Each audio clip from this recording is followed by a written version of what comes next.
दक्षिण पूर्व एशिया में कुछ चीजें छूट गई हैं, उसे कवर करते हैं आज। वियतनाम के अनाम का विस्तार टोंकिन की खाड़ी से लेकर तट के समानांतर मेकांग नदी के मुहाने तक पाया जाता है। वियतनामी भाषा में इसे ट्रुओंग सोन कहते हैं। इसकी लोकेशन देख लीजिए मैप में। अनाम तट के दक्षिण पश्चिम क्षेत्र में मेकांग नदी द्वारा निर्मित डेल्टा क्षेत्र को दक्षिण पूर्व एशिया का चावल का कटोरा कहा जाता है। इस क्षेत्र में स्थित हो चिन मिन शहर चावल उत्पादन और व्यापार का केंद्र है। अन्नाम श्रेणी की सबसे ऊंची चोटी फूबिया है जो लाओस में पड़ता है। अनाम श्रेणी लाओस के पठार के दक्षिण में वियतनाम और लाओस की सीमा पर पड़ता है। अनाम गेट और कोल्डास नुआक इस पर्वतीय क्षेत्र में पड़ने वाले दर्रे हैं।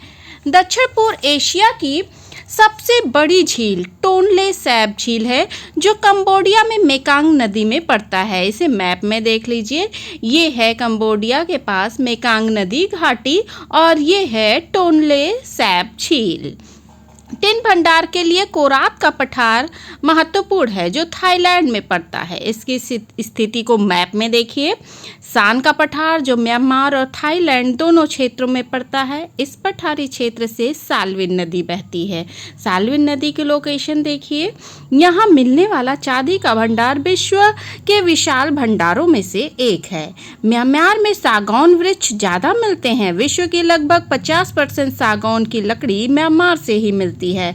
म्यांमार कीमती पत्थरों के लिए भी जाना जाता है। तेनासेरिम पर्वत का नाम तो आपने सुना होगा। यह म्यांमार और थाईलैंड की दक्षिण सीमा पर पड़ता है। मैप में देखें इसे। यह स्थान टिन भंडार के लिए भी जाना जाता है। आइए अब देख लेते हैं स्थल संधि को। क्रा स्थल संधि। यह स्थल संधि इंडो चाइना प्रायद्वीप को मलय प्रायद्वीप से जोड़ता है और दक्षिण चीन सागर को अंडमान सागर से अलग करता है। क्रा स्थल संधि की लोकेशन को मैप में देखिए। ये है क्रा स्थल संधि और ये रहा चीन सागर और इधर है अंडमान सागर। मलेशिया के मलय प्रायद्वीप पर स्थित किंटा घाटी टिन भंडार के लिए महत्वपूर्ण है। इस घाटी में इपोह स्थान उत्पादन का मुख्य केंद्र है। मैप में इसे भी देखते हुए चलते हैं। आ जाइए अब पेनांग द्वीप पर। ये काफ़ी इम्पॉर्टेंट है। इसे भविष्य का सिंगापुर भी कहते हैं। यह मलय प्रायद्वीप के पश्चिम में अंडमान सागर में स्थित एक द्वीप है। इसकी लोकेशन मैप में देख लेते हैं। सिंगापुर। यह द्वीपीय देश जोहर जलसंधि के द्वारा मलेशिया से अलग होता है। इसे दक्षिण पूर्व एशिया का एंथ्रोपो कहते हैं। एंथ्रोपो यानी इंटरपोर्ट, ऐसा स्थान या बंदरगाह जिसका उपयोग किसी वस्तु का आयात करके निर्यात करने के लिए किया जाता है। सिंगापुर इलेक्ट्रॉनिक और हल्के इंजीनियरिंग उद्योग के लिए जाना जाता है।